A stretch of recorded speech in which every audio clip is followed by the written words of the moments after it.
कांग्रेस के प्रदेश अध्यक्ष गोविंद डोटासरा, इनके परिवार में जो जो लोग किस तरह के आरएस बने, कैसे पेपर आउट हुए, कैसे नाथी का बाड़ा, ये सारी चीज़ें जग जाहिर है। मतलब इसको पूरे नौजवान को पता है कि डोटासरा जी ने क्या क्या किया, बाकी मंत्रियों ने क्या किया। बीजेपी को पहले से समर्थन कर रहे हैं, हमारा अलायंस है। पूर्व मंत्री राजेंद्र गौड़ हमारे साथ हैं। आज आपने बीजेपी को समर्थन किया है, क्या कहना चाहेंगे? बीजेपी को पहले से समर्थन कर रहे हैं, हमारा अलायंस है। बीजेपी के साथ अलायंस है शिवसेना का, और उस अलायंस के हिसाब से कर रहे हैं। बिल्कुल, जिस तरह से आपने विधानसभा के अंदर लाल डायरी का मुद्दा उठाया था, और फिर क्या अब बीजेपी की सरकार आ गई है, आप किस रूप में देखना चाहते हैं लाल डायरी को लेकर? भ्रष्टाचार के खिलाफ कार्रवाई हो रही है हिंदुस्तान के अंदर बड़े लेवल के ऊपर, और बड़े से बड़े नेता जेल के अंदर हैं।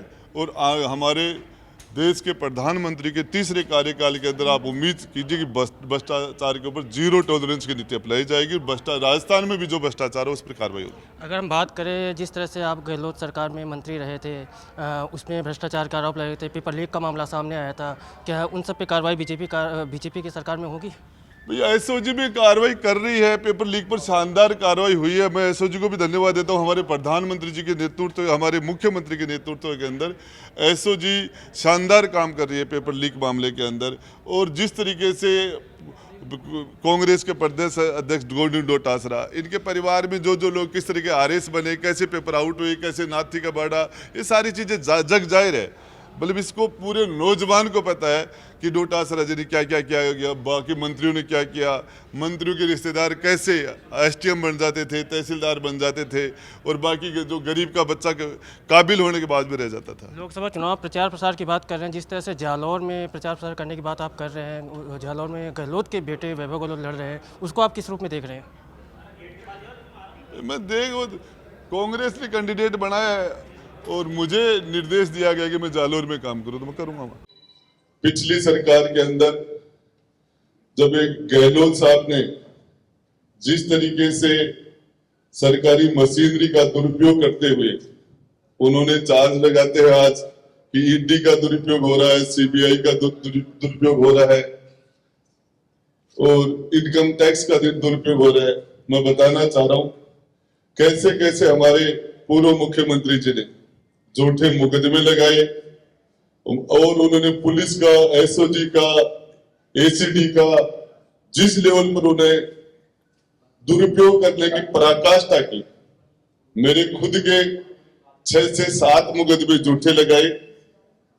किस तरह एक जोधपुर में पिपाड़ का मामला था, और एक पोस्को मामले के अंदर, कहीं किसी महिला के मामले के अंदर मुझे वहां से जोड़ने की कोशिश की गई। जब मैंने विधानसभा में राजस्थान महिलाओं के अत्याचार में 1 नंबर पर आ गया था, और इसके खिलाफ सिर्फ 2 बातें मैंने रखी कि अपने गिरेबान में झांक के देखो, तुम हिंदुस्तान की मणिपुर की बातें करते हो। तो उसके बाद गहलोत हमारे मुख्यमंत्री जी उस टाइम के, उन्होंने मुझे सरकार से बर्खास्त किया, और उसके बाद भी तरह तरह के जिस तरह मुकदमे लगा के उन्होंने जो किया, उन सारी बातों को ध्यान में रखते हुए हम सभी ने यह फैसला किया, हमारी पार्टी ने, मेरे समर्थकों ने, कि हम राजस्थान की सभी 25 सीटों के ऊपर भाजपा को मजबूत करने का काम करेंगे।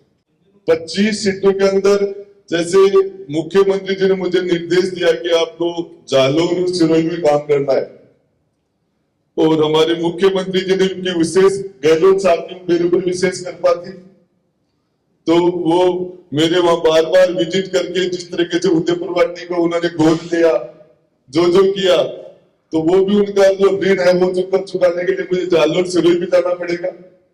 इसके अलावा चाहे नागौर हो, चाहे किसी भी जगह जहां भी हमारी पार्टी, हमारे यहाँ का जो संगठन जो भी मुझे निर्देश देगा। हमने 3 चुनाव आमने सामने लड़े हमने, और यात्रा करी। हम तो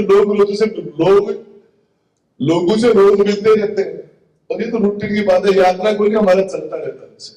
नहीं, ऐसी कोई बात नहीं है। जब राष्ट्रीय स्तर के ऊपर कोई फैसले हुए हैं, और जिस लेवल पर ये हमारा एकनाथ शिंदे साहब का और राष्ट्रीय स्तर पर जो फैसला है, तो उसके अंदर ये बातें देखिए सरकार राजधानी का तो ये रिजल्ट है कि आज अशोक गहलोत साहब कहाँ बैठे हैं, और इसके अंदर ईडी के आज महेश जी जोशी से भी जांच होने नोटिस गए हैं, वैभव गहलोत के पास भी गए हैं, और भी बहुत आचार संहिता लेंगे, उसके बाद देखना काफी कुछ होगा। 100% जब जिस चीज को हमारे हिंदुस्तान के प्रधानमंत्री ने जिस बात को कहा है, गृह मंत्री ने कहा है, मैंने कहा है, सारे लोगों ने, एक नाथ खड़गे साहब ने कहा है, तो इसमें जो चीजें उभा रहे हैं हम पूरे, अब ये चुनाव हिंदुस्तान का चुनाव है और पार्लियामेंट का चुनाव है। इस चुनाव के अंदर पूरी दुनिया की नजर है, आप कहां देख रहे हो? देखिए पूरे हिंदुस्तान लेवल के ऊपर हमारा और बीजेपी का नेचुरल अलायंस है, और इस अलायंस के अंदर ये जिस लेवल पर ये फैसले हुए हैं वो उस लेवल पर ये सारी बातें उसमें आ जाती है। देखिए मैं आपको एक बात बता देता हूं, इस मामले के अंदर ये जो आप बात बता रहे हो इसमें नीतीश जी का भी जिक्र हो जाता है, और इस पूरे प्रकरण के अंदर हमने उस टाइम में जनता के हितों को ध्यान में रख के और गहलोत साहब की सरकार को समर्थन दिया था, और उसके बाद भी जो चीजें हुई वो आप सबके सामने है, और जो कुछ हुआ कोई भ्रष्टाचार की बात है, उस मामले के अंदर सीधा सीधा अशोक जी और बाप और बेटे पर दोनों पर सीधे सीधे आरोप लगे थे, और मैंने सारी चीजें आपके सामने रखी थी। और इस पूरे मामले के अंदर हमारे क्षेत्र के हित में, आज देश के हित में, और वर्तमान में नरेंद्र मोदी जी से बढ़िया नेतृत्व नहीं हो सकता, और इस चीज को ध्यान में रखते छोटी मोटी बातें खत्म हो जाती है।